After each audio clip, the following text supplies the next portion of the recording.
High, আমি নিলয়। আম অনেকদিন যাবৎ আমি ভিডিও তৈরি করব বলে ভাবছিলাম। কিন্তু আমার মনের মধ্যে হাজারো সংশয়, হাজারো জড়তা এসে ভিড় করছিল। আ আসলে এটা আমাদের দোষ না।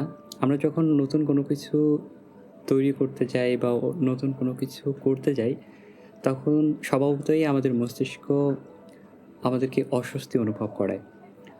এটার কারণ অ্যাকচুয়ালি সাইকোলজিক্যাল একটা টার্ম আছে, ফিয়ার অফ দ্য আননোন। সে অজানা কোনো কিছু এক্সপ্লোর করতে গেলে সে চায় আমাদেরকে সীমাবদ্ধ করে রাখতে। আমাদের কমফোর্ট জোনের মধ্যে আমাদেরকে লিমিটেড করে রাখার তার প্রয়াস থাকে। আর আমরা যখন এটাকে ওভারকাম করতে যাই তখনই আসলে আমাদের মধ্যে অস্বস্তি কাজ করে।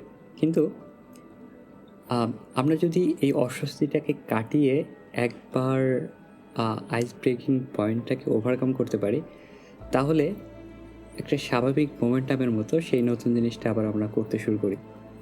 তাই আ একটা কথা হচ্ছে যে অ্যাক্টিভেশন এনার্জি।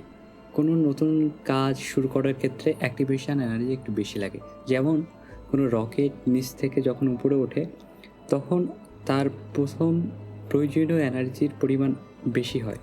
আ ১ম ধাক্কাটা তাকে বেশি এনার্জিতে দিতে হয়।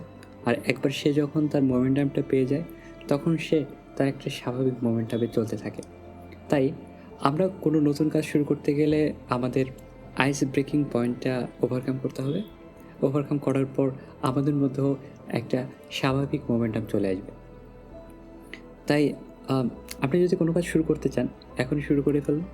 আমরা যদি মনে করি আমরা কোনো কিছু কোনো একটা পারফেক্ট সময় শুরু করব, আসলে পারফেক্ট সময় বলে কিছু হয় না। আপনি যদি কোনো কিছু শুরু করতে চান, তাহলে এখনই শুরু করুন। এই মুহূর্তে শুরু করুন।